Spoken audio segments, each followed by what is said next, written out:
still have loads of people coming in who are going to miss out on this section. But for those of you who are not familiar with our worship, we just start out with a chance to greet the worth and dignity of each person around you.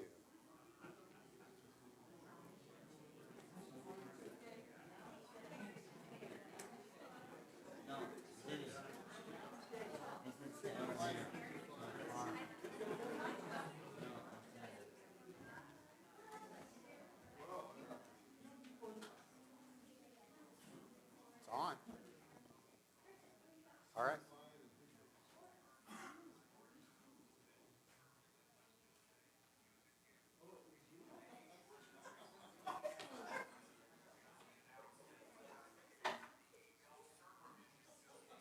Yeah, we have something going on in the second row here.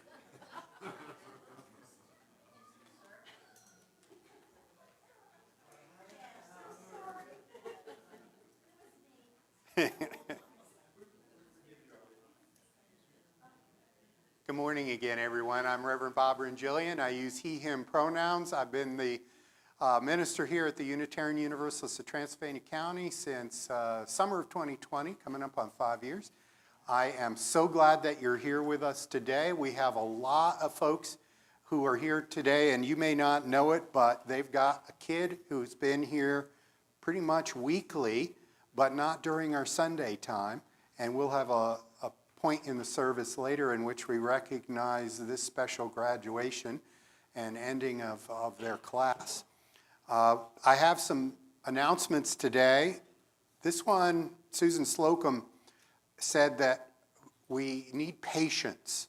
She's with our membership team. Patience as the new member name tags have been added to the racks. Now, why do we say patience? That's because maybe your name tag got moved so that it was room for somebody else.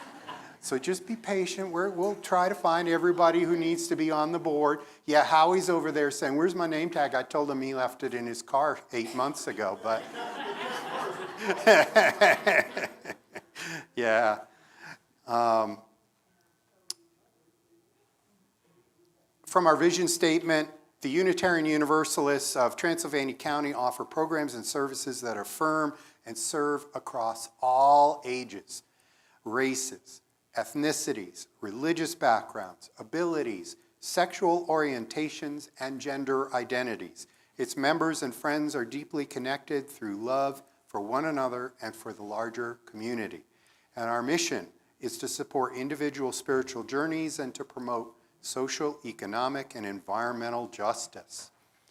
All right, so among the things that I have listed here is yesterday was International Day Against Homophobia, Transphobia, and Biphobia. And that day was chosen to honor May 17th, 1990, the date that the World Health Organization finally made the decision to declassify homosexuality as a mental disorder. Not like we hadn't already done it in many other places, but they finally got around to it. And according to the United Nations website, this day is now celebrated in more than 130 countries. We also know that this is Immigrant Rights Week of Advocacy from tomorrow through the 23rd, just to be aware of things out in the world. Speaking of being aware of things in the world, the social action team has really wanted me to ask for more help because our team is active in doing things and they don't have time to tell you that they're doing things or inform you about things. We have more than a year ago said we wanted to do more connection with the North Carolina UU Justice Program, Unitarian Universalist, for those people who aren't here all the time. U and U means Unitarian Universalist. I've got a slide up there.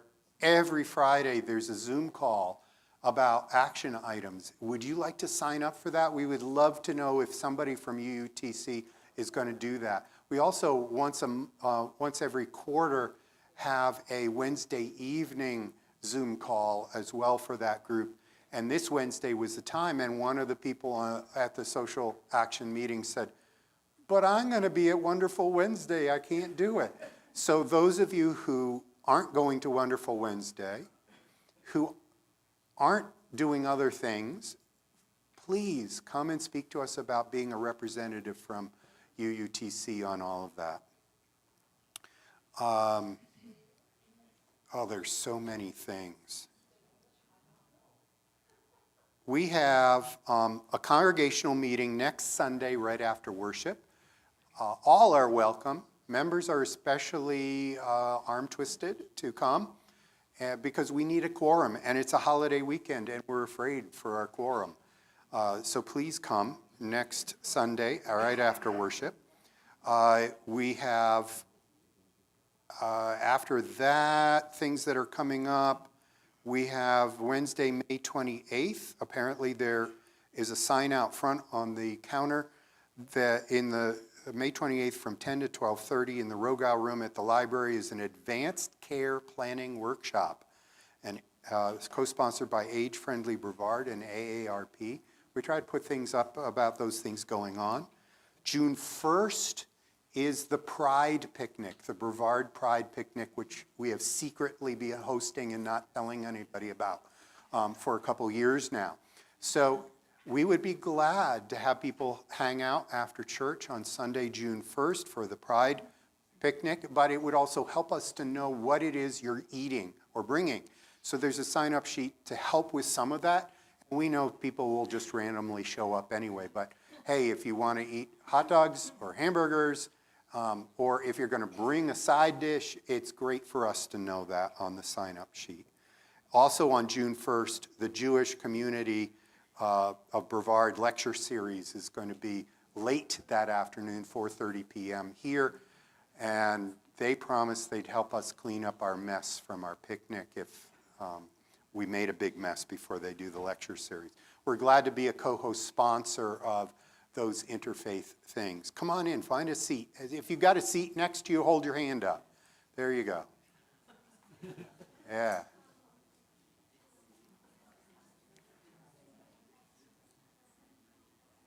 Also want to say that the turning point new member orientation is June 15th. There's a sign up on the table. So far I see 4 people signed up for the June 15th session. We would be glad to have more. Even if you aren't going to be a member, you just want to learn a little bit more about us, it's a great way to do that. And also on June 15th at 3 o'clock at the Unitarian Universalist Fellowship of Hendersonville, at 3 o'clock, as I said, there's a play, The Many Lives of Carl Sandburg. It tells the story of his life in a one-act theater production. 5 actors give a dramatic and humorous readings from his poetry and prose, and a singer performs songs from Sandburg's American Song Bag. And Eric Young of our congregation is one of those readers in that reader theater. So we hope that some folks may find their way over to Hendersonville and tell us about how it is. Seems to me that there are 100 billion more announcements to make. It's a busy time. Was that, oh yeah, June, I had that up there. There are things going on in our community all the time. If you are not on, for example, the NAACP activities list or some other social networking site that tells you these things, this is the kind of thing that showed up on my screen this week for the Juneteenth Freedom Day. Actually, it's 3 days of things going on the 19th, 20th, and 21st. So many good things. All right, do you feel like you've memorized all of those? Can I quiz you? Would somebody raise their hand and say one thing they remember of what I said? Juneteenth, the most recent thing stuck in your brain. Social action team needs people.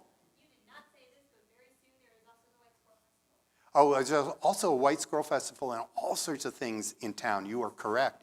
I didn't announce most of the things going on. Service organizations, exactly. Things that we can do and say. Annual meeting, good. All right, you passed the quiz. You passed the quiz.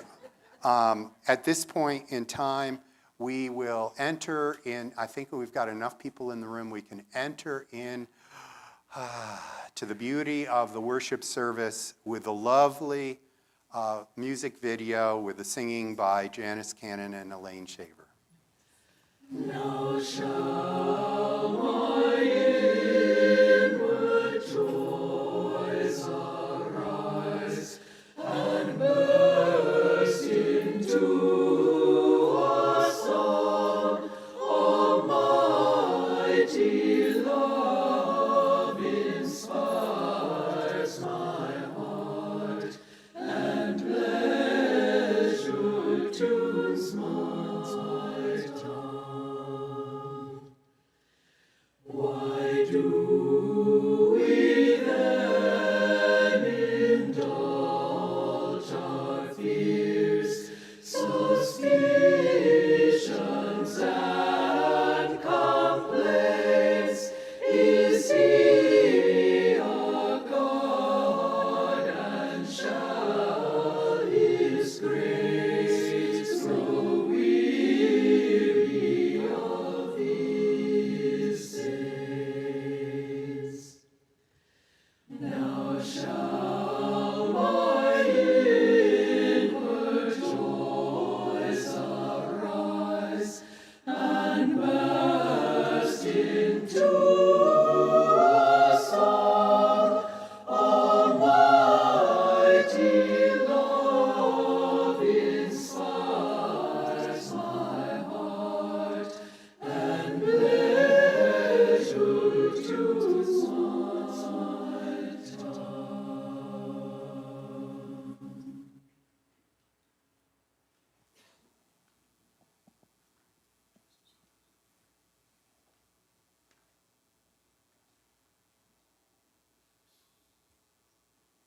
Yeah, I'm going to do it in that order. Joys and sorrows first. Would you like this one or the Zapper one? You got that one.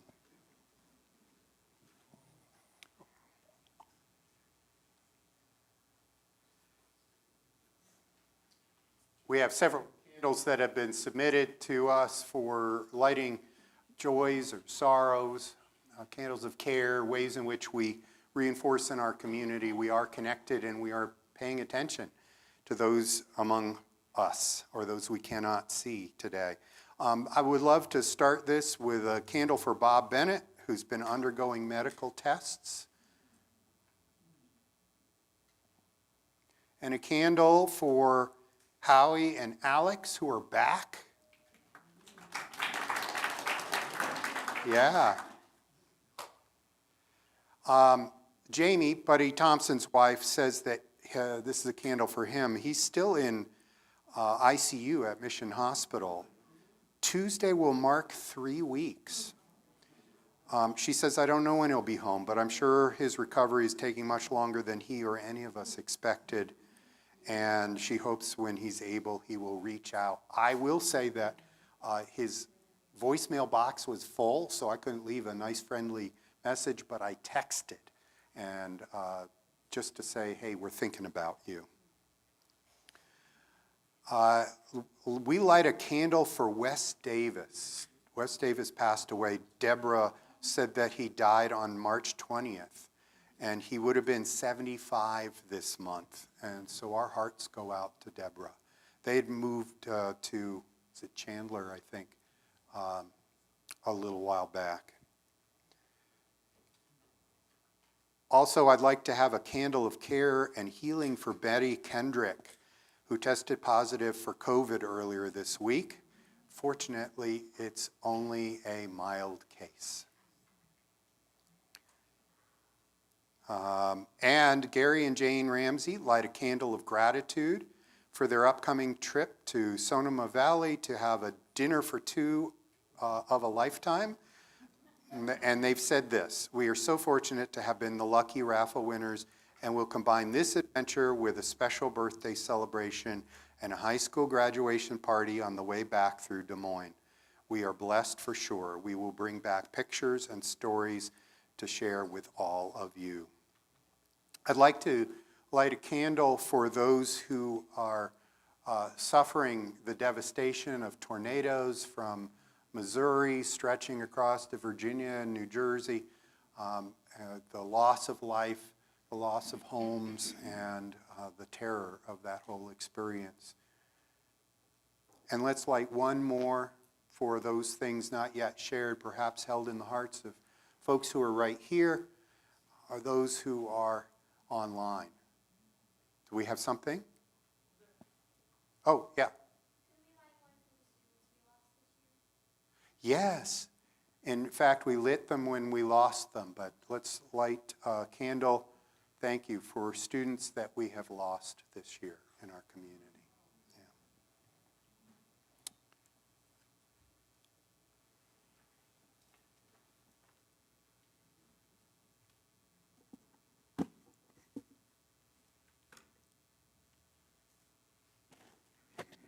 Good morning. Good morning to everybody online as well. And welcome to all of our guests today. What a rowdy bunch we have today. I'm Michael Solomon, and I'm honored to be your worship associate this morning. This spring, I'm celebrating 8 years as a member of Unitarian Universalists of Transylvania County. And I'd like to take this opportunity to say a few things about that. Joining this special congregation is one of the best decisions I've ever made. The fellowship, all of you, the thought-provoking readings and sermons, and the wonderful music bring me so much joy. So thank you. Now we move into our worship service with the lighting of our chalice, symbol of Unitarian Universalism.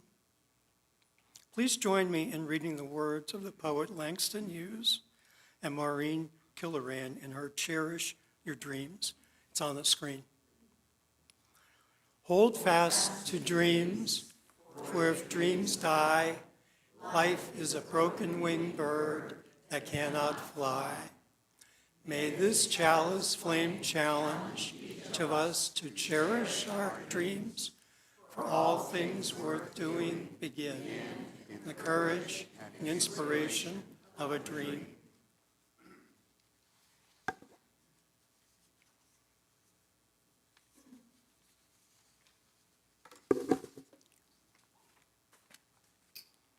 The opening words this morning are from Gabriel Cohen, author and professor of writing.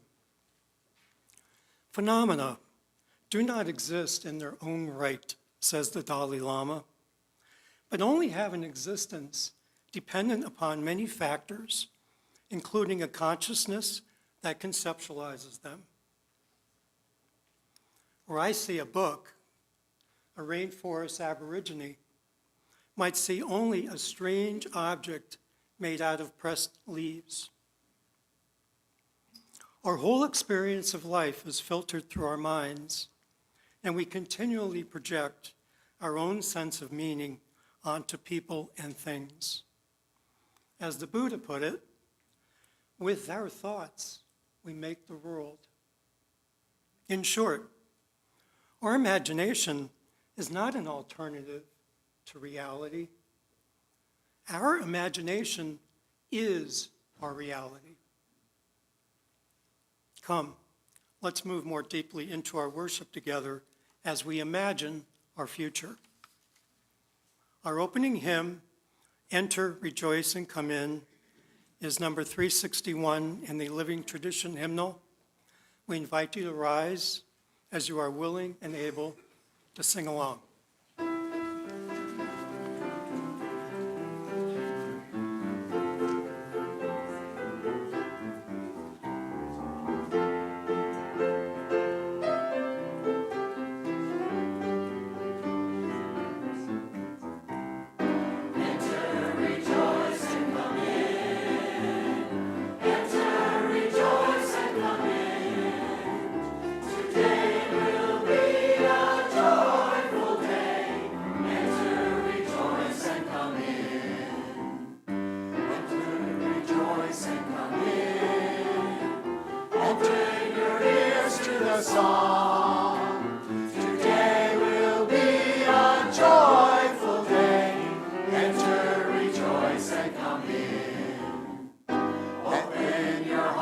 Everyone, open wants everyone. Today will be a joyful day. Enter, rejoice, and come in. Don't be afraid of some change. Don't be afraid of some change. Today will be a joyful day. Enter, rejoice, and come in. Enter, rejoice, and come in. Enter, rejoice, and come in. Today will be a joyful day. Enter, rejoice, and come in.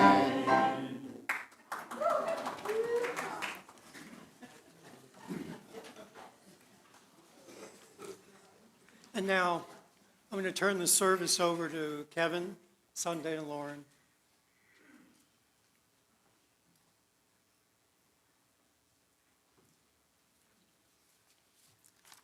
Good morning. My name's Kevin Lausch. I am one of the facilitators for the OWL program. Good morning. My name is Sunday Shea Parker. I'm the Director of Family Ministries from the UU in Hendersonville, and I've also been facilitating OWL. And I'm Laura Negrella Sevilla, and I'm really glad that everybody's here this morning. This is an exciting morning to celebrate together. So now is the time when we recognize our participants in the Our Whole Lives Sexuality and Health program. Our Whole Lives program is important because it gives honest, accurate information about sexuality changing lives. It dismantles stereotypes and assumptions, builds self-acceptance, fosters healthy relationships, and improves decision-making, and even has the potential for saving lives.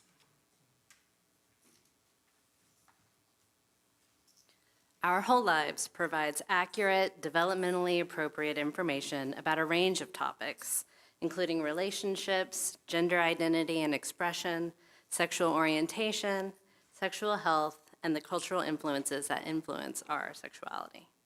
For several years now, UUTC and UUFH have offered this LGBTQ+ affirming national program for 7th through 9th graders throughout our community. And this helps participants make informed and responsible decisions about their relationships, their sexual health, and their behavior. This is our largest OWL group to date, and we are so happy. I know. We are so happy to have had the experience of working with such wonderful teenagers. And so we'd like to honor all of the youth who are here today with a candle, a small token, to help them remember, help all of you remember to be a light in our community and to help dispel the darkness of ignorance and misinformation. There's been a lot of cringe-worthy topics in our conversation in the last few months. And so these youth are particularly worthy of honoring for working with their parents and families to show up and talk about hard things. And if you all would like, today would be a great time for you to give a miniature speech on some of your favorite topics when you come up to the microphone. Totally your option. There's space if you'd like to do that. All right. Well, we would like to honor some of these youth, and so we'll just call your names and ask you to come up.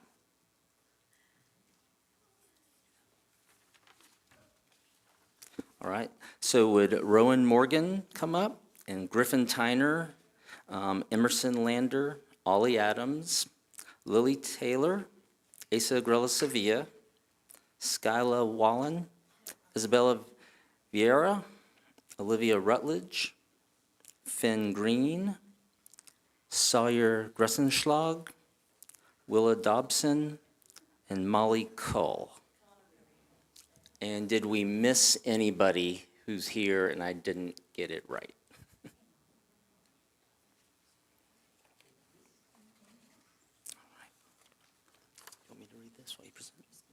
So just to each of you, y'all, we're going to hand you a candle and a little thank you note with your name on it to just honor that you've spent these hours of your Sundays in the last few months doing something that you might rather have not been doing, and hopefully gaining some information to make you more well-informed and move you into your adulthood. There's so few celebrations in our culture of as you are getting older and coming into more responsibility. And we believe in each of you. This is what we hope you'll feel today, is this energy of celebration, that we're celebrating you moving from your childhood fully into your young adulthood and these responsibilities and information that comes along with it. So congratulations to each of you. I'm going to hand you a candle before you sit back down.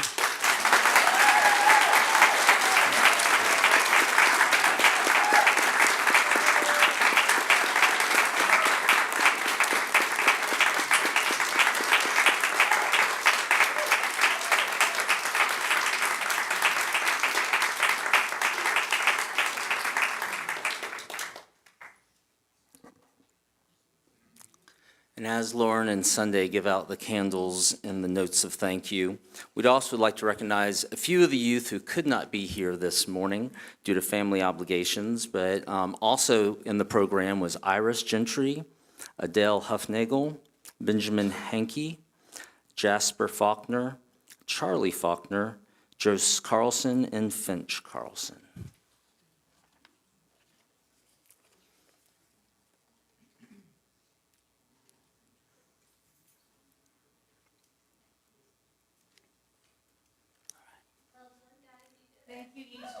Thank y'all.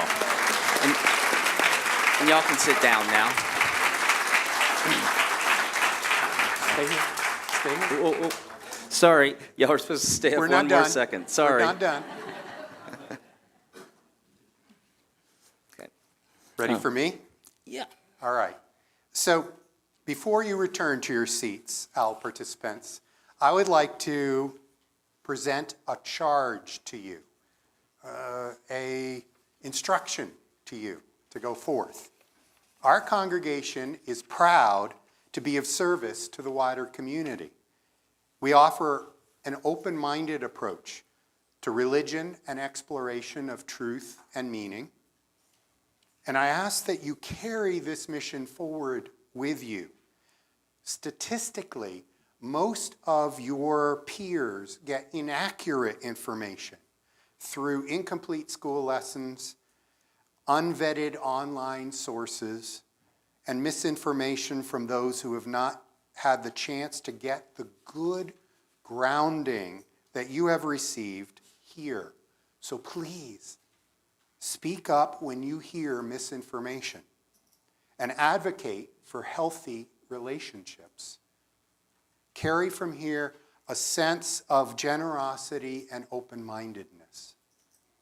And if ever you find someone along your way who doesn't know an open-minded place like this place exists, let them know we're here, because that can make a transformative difference if you're willing to help with that. And before everyone's seated, I also recognize Kevin and Lauren from UUTC and Sunday from the UU Fellowship of Hendersonville for your many hours of preparation, willingness to lead, caring engagement throughout these months of the program. This was a high-level commitment, and I thank you all for all of you and all that you bring to this congregation, these participants, and the wider community. Thank you all for being here and for helping to make this great program happen. Now you can return to your seats.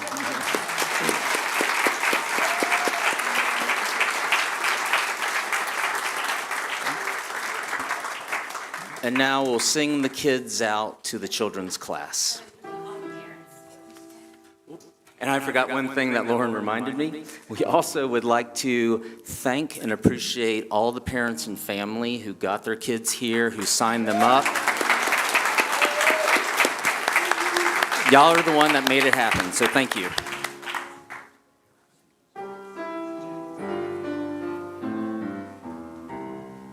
Peace be with you and your blessing. Peace be with you and our blessing. Peace be with you and our blessing as you leave us now.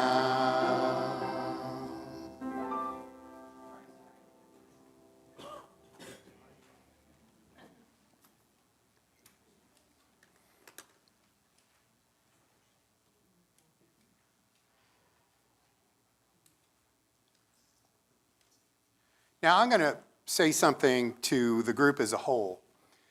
This congregation has a vision, has a mission, and has very generous members and pledging friends who help this place keep going. And we've got a whole bunch of people out in this community who know that they're a little bit more visible, a little bit more safe because of the ways in which we exist in this world. And we don't ask them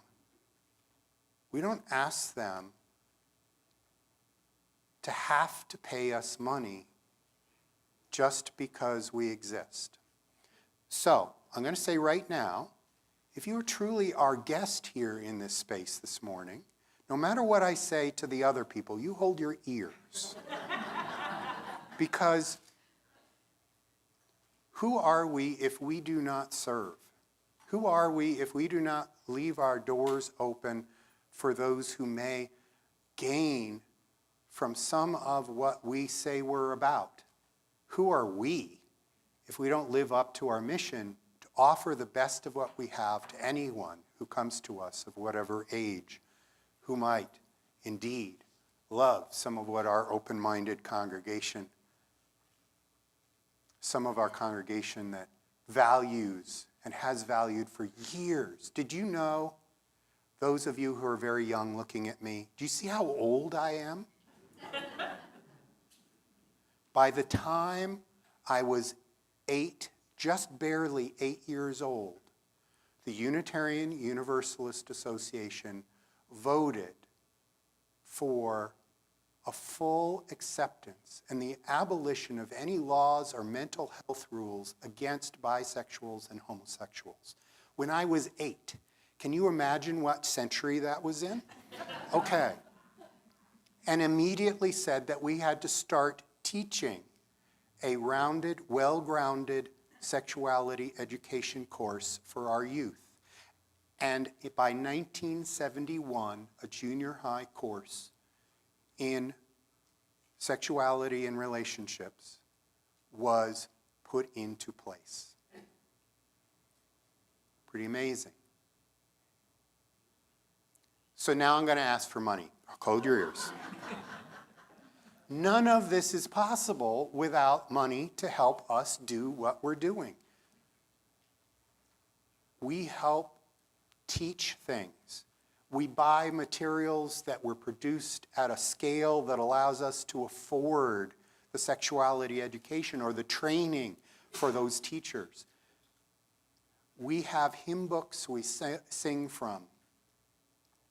We have resources for social action that come to us, all because not only do we support this congregation in its presence, but also our wider Unitarian Universalism in every dollar that you're giving to us. It comes here, or goes off to the UUA, or it goes, in many ways, if you put it in the envelope, to our charity of the month, which, again, is the Haven. Because we know there's homelessness. We know that there are people who are wanting to get back on track to be housed again on a consistent basis. And for the folks in this congregation who help make Haven possible, we know that it doesn't stop needing money. We will now gratefully receive this morning's offering.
Thank you, Gypsy. Thank you, Alice. What is given in love, we receive with great joy. Thank you.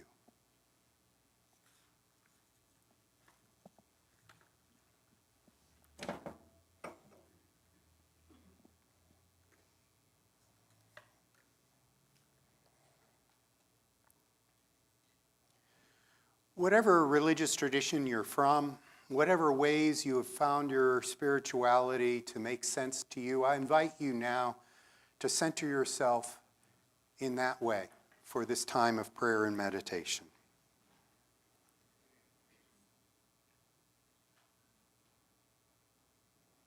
Spirit of love and life, we who are gathered here this morning celebrate. We celebrate the transition, a marker in time for the young people who are here among us, recognized for completing the OWL class.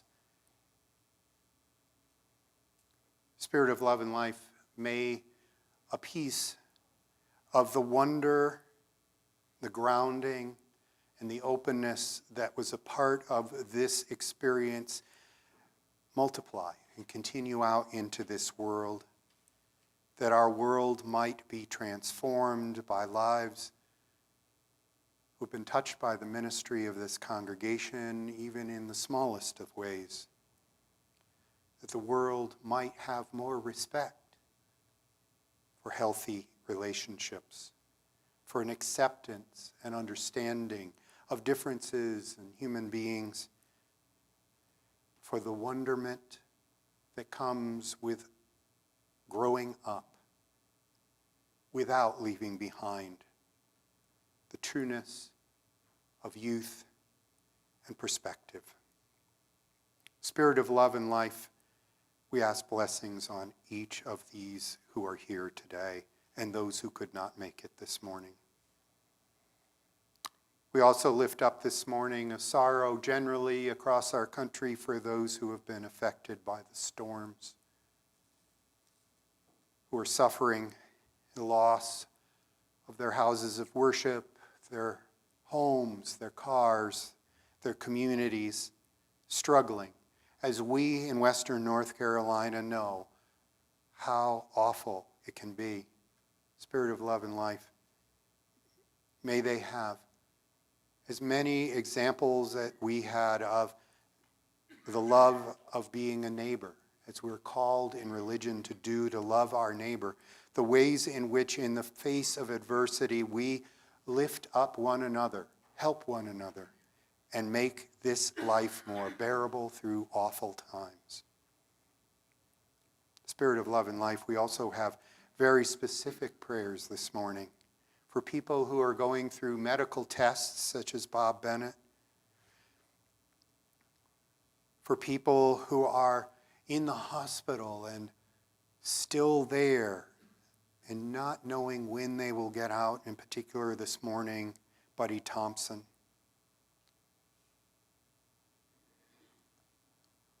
Our hopes for those who are at home, ill from whatever reason, not able to come and congregate and socialize, our hearts go out in particular to Betty Kendrick. We also have joys, Spirit of love and life, the joys of the ways in which we celebrate major milestones in our lives in this time in particular for Gary and Jane Ramsey as they head off on their trip, their dinner for two, their adventure, a long time of a special birthday, high school graduation, and all the blessings of the times that they have together with family and those they've known.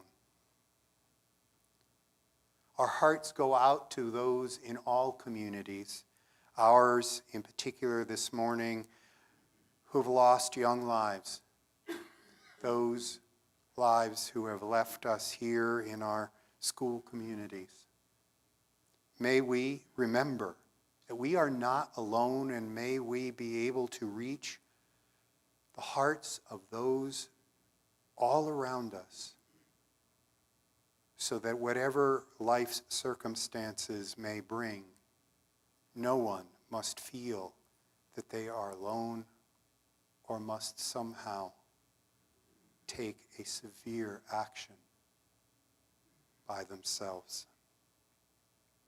These and the prayers of our hearts we hold now in the silence.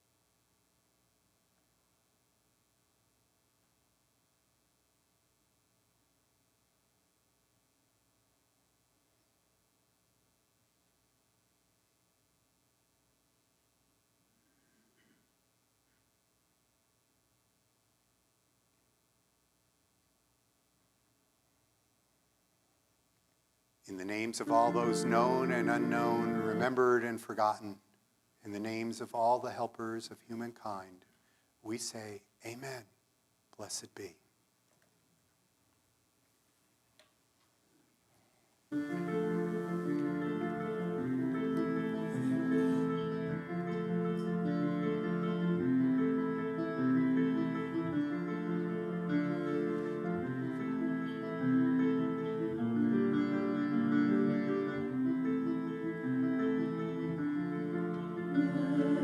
Days of beauty,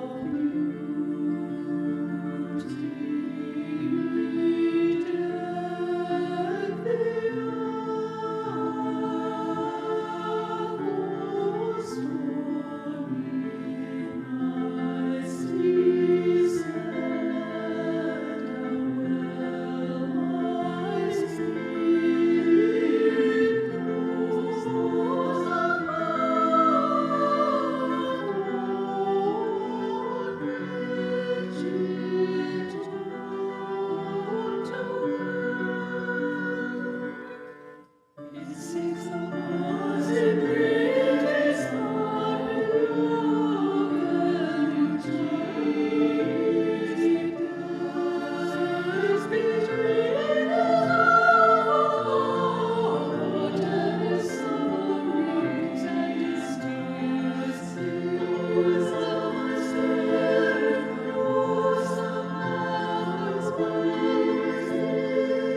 I have a reading from a poet, John O'Donohue. It's called The Call of the Unfinished and the Unsolved.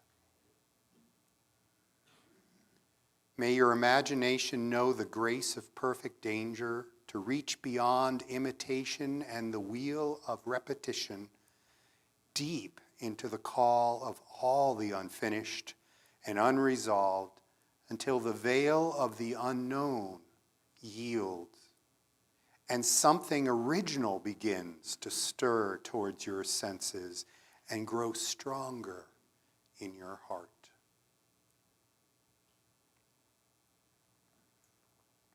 My sermon today is imagining the future.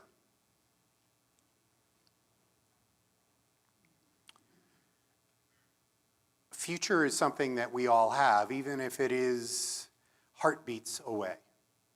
Future is something that we need to imagine, lest we are left with unpleasant surprises and the inability to adjust to change. It's said in my training that human beings confront change all the time. The hard part is adapting to it. One of the easiest ways to adapt to change is to think about new ways. Now, when I was in college, what I was studying to do in college was originally physics and engineering. I switched my major. I began to self-design a major, my own, and I decided I was going to have a management and computer science degree instead. And in one of my economics classes, they had a joke about trying to imagine futures, economic futures, and what would happen. How could you help shape the world? How could you imagine what would be profitable in the future? And there was this joke about economists who fall into a hole. You know, there are all sorts of stories about people who fall into a rut or a hole or something and they're stuck.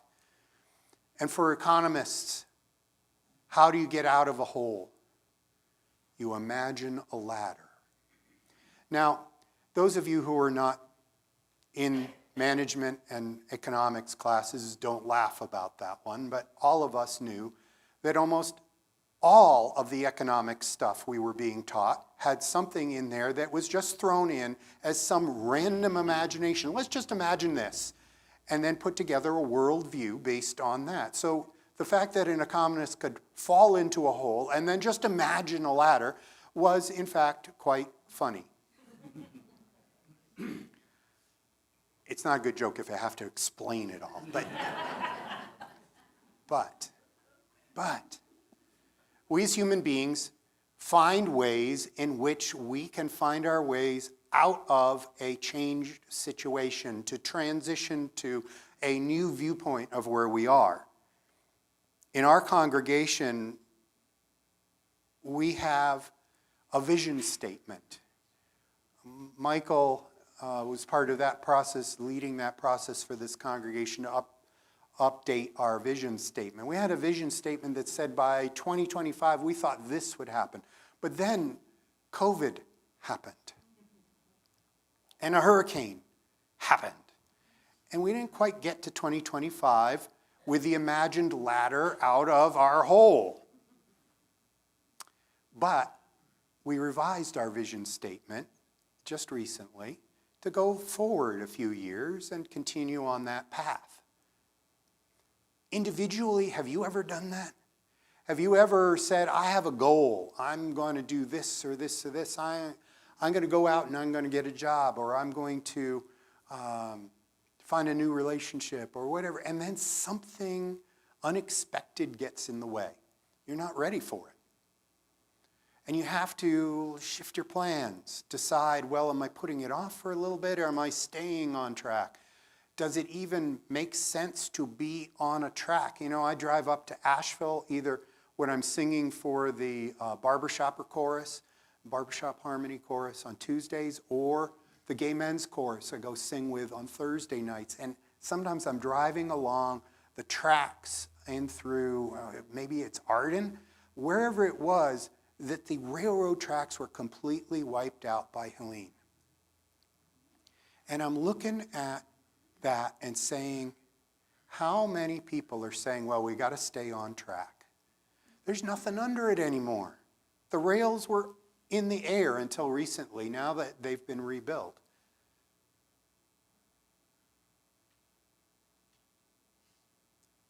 We face those times in our lives, and we have to imagine futures. We have to imagine futures that will be different.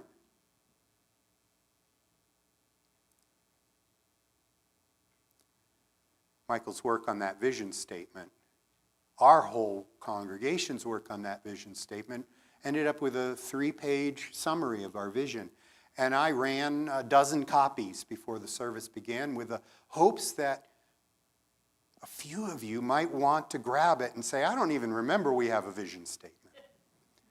You see, because the religious language out there is that without a vision, the people perish. If you don't have a vision, you're just going to slip away. Did I tell you last week about when I went and preached Vesper service at College Walk? Yeah. Did I tell you about how somebody came up to me afterwards and loved the way I was talking about preaching about imagination and thinking of things? Because it was different from other preachers who had come and said to them pretty much Sunday after Sunday, Jesus has a place for you. Jesus is waiting for you. Now, I don't think people move to College Walk to have people preach to them that they're just waiting for Jesus to decide it's time to go to heaven. It doesn't seem like that kind of place. It seems like a very active, future-oriented group. So they got a Unitarian Universalist talking about imagination. Getting back in touch with your imagination and thinking of what you want to do. It's not the end. It's still leading into the future. We have talked in this congregation about, one, surviving the last 5 years of rebuilding after COVID kept us away from each other, to going back on track to using the property that was bought by this congregation pre-COVID right next to us. What are we going to do with it? Our vision statement says a center for the community connected with the outdoors and designed for expansion to support the evolving needs of the congregation. Now, I know in some religious circles you cannot say evolution or evolving, but here is one of those places where you can. This is a place in which we really love science. And we use those words for human science, social science as well.